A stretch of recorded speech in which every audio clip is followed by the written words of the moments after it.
This is Simple Letter Stencil, a free stencil to help you create attractive and legible signs. Signs for sporting events, yard sales, classrooms, protests, rallies, or any other event. Simple Letter Stencil is free to download and use. First, print pages 1 and 2. These are the letter and number making guide and the poster board planning guide. Next, plan your sign using the planning guide. This will help you determine what size your type should be. There are 6 sizes to choose from. Keep your message as short as possible while still being understandable. My sign will say yard sale today. Today is the longest word. It has 5 letters. Size 7 fits 5 letters across, but then there won't be enough space for the words yard sale. Size 6 fits 6 letters across, and there's enough room for all 3 words. I want the message centered, which is easy with yard and sale. For the bottom row, I'll draw the grid on the poster board starting half a space over. Once you've decided on the size you need, print that size stencil.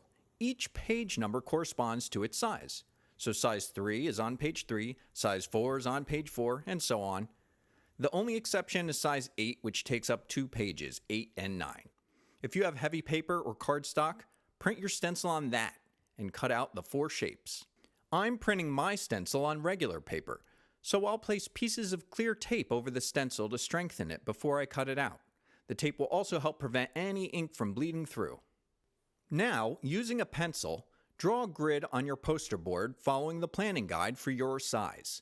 You'll find a letter spacing ruler on the side of your printed stencil. Use that to determine the appropriate spacing for your letter grid. Once the grid is done, write each letter in the top left corner of each appropriate space with your pencil. Write it small just so you don't forget which letter goes where. This will help you stay on track while you're stenciling. Okay, last step is to use your stencil to draw each letter. Follow the letter and number making guide for each letter you need. To align a center stem, use the center guide on the letter spacing ruler. When making the letter S, there are 2 corner guides. First, align those guides to the top corners of the letterbox. After you fill it in, turn it around and align those guides to the bottom corners. Take your time, and before long, you will have a great sign. Download the free PDF at marcusconnor.com/stencil.